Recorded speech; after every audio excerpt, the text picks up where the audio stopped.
পুৱাৰ হওক আজি প্ৰতিবাদী কাৰ্যসূচী দেখাই আছো। অসম অৰুণাচল সীমান্তত যি গুলীচালনা ঘটনা হৈছিল তাৰ প্ৰতিবাদত আজি গোগামুখ TMDকে ধৰি কেইবাটাও দল সংগঠনে অৰুণাচলৰ বিৰুদ্ধে পথ অৱৰোধ কাৰ্যসূচী গ্ৰহণ কৰিছে দেখা পোৱা গৈছে। মই সমগ্ৰ দৃশ্য দেখাবলৈ অনুৰোধ কৰিছো। এয়া হৈছে গোগামুখৰ দৃশ্য। গোগামুখৰ 15 নং ৰাষ্ট্ৰীয় ঘাইপথে এনেদৰে পথ অৱৰোধ কাৰ্যসূচী গ্ৰহণ কৰিছে আৰু দেখা পোৱা গৈছে অৰুণাচললৈ যিসমূহ গাড়ী গৈছে সকলোসমূহ তেওঁলোকে আবদ্ধ কৰি ৰাখিছে আৰু দেখা পোৱা গৈছে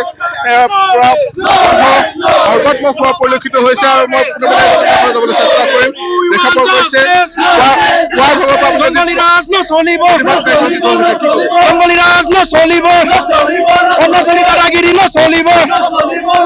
আমি এই প্ৰতিবাদৰ জৰিয়তে অসম চৰকাৰক আমি আহ্বান জনাব বিচাৰো, অৰুণাচল প্ৰশাসনক অৰুণাচল চৰকাৰক আমি আহ্বান জনাব বিচাৰিছো, যিহেতু যে অনাকাংক্ষিকভাৱে যিটো সীমাৰ এটা বিবদমান এলেকাক লৈ পেলাই যিটো পৰিৱেশ সৃষ্টি হ'ল, এই পৰিৱেশৰ আঁৰত অৰুণাচল সম্পূৰ্ণ জগৰীয়া। যিহেতু শান্তিকামী বা শান্তিপূৰ্ণ এটা আলোচনাৰ কাৰণে আমি যাওঁতে আমাৰ মানুহবিলাকৰ যেনেধৰণে পশু পক্ষীৰ দৰে তেখেতসকলে গুলিয়াবৰ কাৰণে যিটো উদ্যোগ হৈ গ'ল, তো তেখেতসকলে আমাক একদম পশু পক্ষী যেনেধৰণৰ জংঘলত বাস কৰি তেখেতসকলে জংঘলীৰাজ যেনেকে কৰিছে আমাৰ ইয়াতো কৰিবৰ কাৰণে তেখেতসকলে বাৰে বাৰে এমাহৰ ভিতৰতে 3বাৰ সেই ঘটনা এই অঞ্চলতে হৈছে।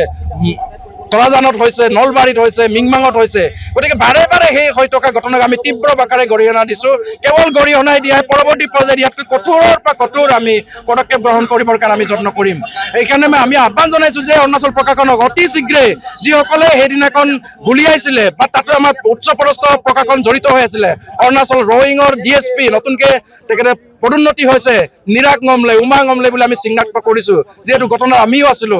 গতিকে এই তেখেতে যিটো পেষ্টলেৰে নিজৰ ৰিভলভাৰেৰে 3 জাই গুলি কৰিছিলে, 3 জাই গুলি কৰাৰ পিছত যেতিয়া ভৰিত লাগিছিলে আমাৰ ওচৰৰ পৰা চজকে প্ৰত্যক্ষ কৰিছে, সেইটো হ'ল নিৰাগ মমলে। গতিকে উচ্চপদস্থ বিষয়া যেতিয়া আইনে যেতিয়া ৰক্ষক হৈ পেলাই যদি বক্ষকৰ নিচিনা কাম কৰে, তেতিয়াহ'লে আমাৰ ক'ব লগা নাই। অৰুণাচলী জংগলী ৰাজ তাতে আমাৰ ওলাই পৰিছে।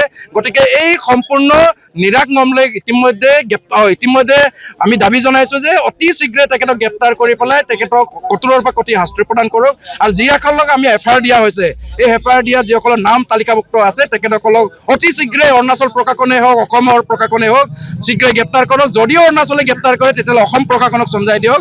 আৰু যেতিয়ালৈকে প্ৰশাসনে আমাৰ অসম প্ৰশাসনক চমজাই নিদিয়ে তেতিয়ালৈকে আমাৰ কিন্তু শান্ত নহ'ব।